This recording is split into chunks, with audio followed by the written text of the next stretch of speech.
Momentum libur tahun baru kali ini dimanfaatkan keluarga Wakil Presiden Yusuf Kala untuk berlibur ke kota Yogyakarta. Selain mengunjungi objek wisata Candi Prambanan serta meninjau lokasi bandara baru di Kabupaten Kulon Progo, Wapres Yusuf Kala dan rombongan juga mengunjungi Keraton Yogyakarta.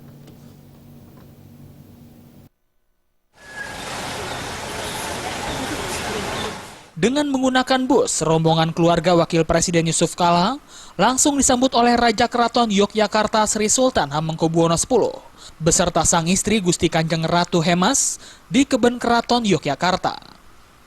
Suasana akrab kedua keluarga terlihat ketika Ibu Wapres Mufidah Yusuf Kala menerima karangan bunga dari cucu Sri Sultan. Selama kurang lebih 1 jam dalam kunjungan ke Keraton Yogyakarta ini, keluarga Wapres Yusuf Kala menyempatkan waktunya untuk berkeliling kompleks keraton, serta melihat langsung Museum Batik, serta Museum Hamengkubuwono ke-9. Museum HDX9, terus Museum Kristal, Museum Batik, ya jalan-jalan aja di dalam, OJK-nya. Ada kesan atau komentar, Gusti?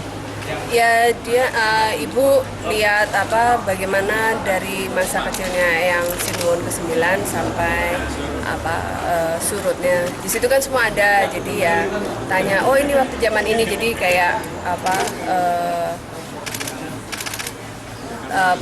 memori gitu ya. Itu memori.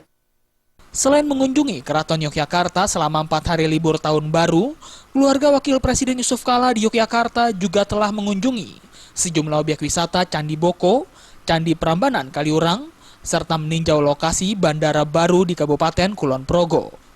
Dari Yogyakarta, Fauzan Ahmad melaporkan.